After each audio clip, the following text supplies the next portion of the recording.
You know what? We have an imposter inside us. When I first heard of the term imposter syndrome, I didn't quite understand what that is. I thought it's about people who like to lie or having problems showing their authentic self. In fact, it's quite the opposite. They worry others seeing them as imposters, so they try really hard to redeem themselves. And even they have done their best, they still think they are a fraud, they are not capable of their role.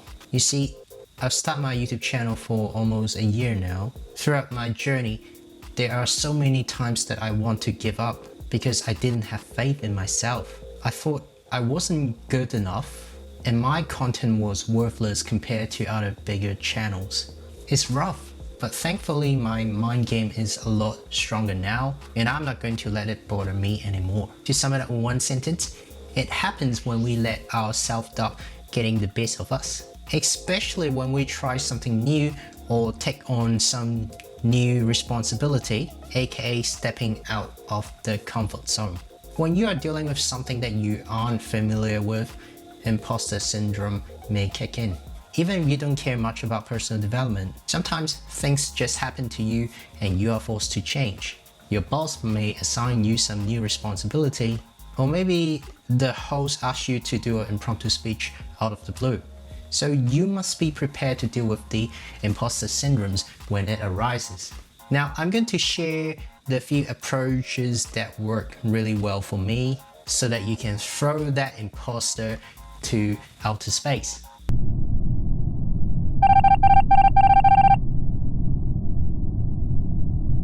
Hello everyone, my name is Keith So.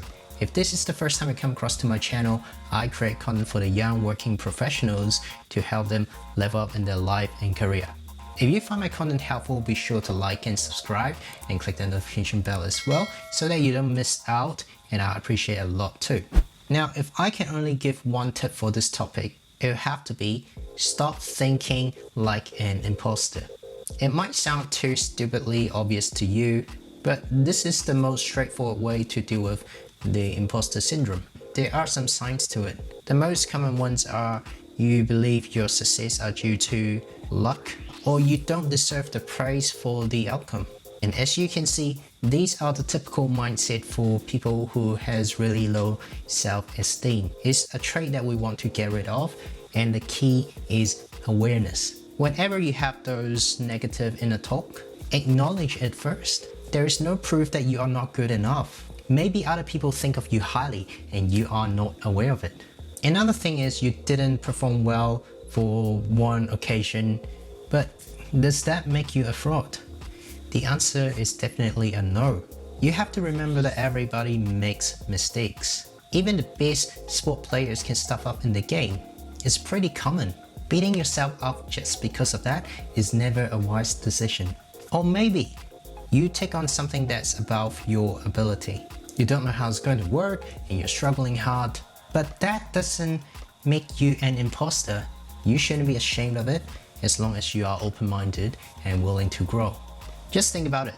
If people stop or don't try just because they don't have the answer or they know the odds are not in their favor, then there will be no inventions. It's part of the progress. Even the best people have to go through that as well. The second tip for you is don't compare. If you are comparing yourself with others that are seemingly more successful, then quite likely you are feeling the imposter inside you. As I have mentioned in this video earlier, comparing yourself with other people is pointless because every individual is different with different goals, different skill sets, different backgrounds, different personality, purpose and struggles. So that is like comparing apples to oranges when you are comparing yourself with other people. Now here's the problem. Even we know comparing with other people is a dumb thing to do, but it's quite hard to resist because we generally have competitive nature. Just don't. You get nothing from it anyway. If you really need to compare with the you in the past. Alright, you can probably tell I am of Chinese descent, so I'm quite familiar with the Chinese proverbs. There's one famous saying, be straight with yourself and lenient towards others. I agree that to some certain extent. Obviously, you need to be straight with yourself, and that's how you develop self-discipline. But you don't want to overdo it, or else you become a perfectionist, another catalyst for developing imposter syndrome. Stop those negative self-talk. Say something nice, i.e. use positive affirmations. When you wake up, just go straight to mirror, saying, oh, you are pretty awesome, you are the best, you are pretty good at what you're doing, you are very energetic, stuff like that. Forgive yourself when things go wrong. See that as a learning opportunity. Reward yourself from time to time.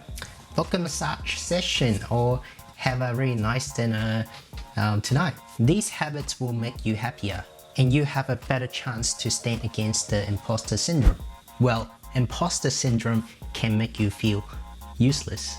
Accept the fact that it can happen to any one of us. As a recap, here are the 3 mindset shifts that help you overcome your imposter syndrome. First, don't have an imposter mindset.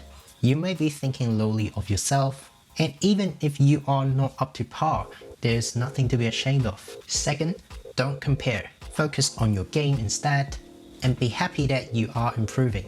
And lastly, be kind to yourself. If you don't treat yourself nicely, then who should?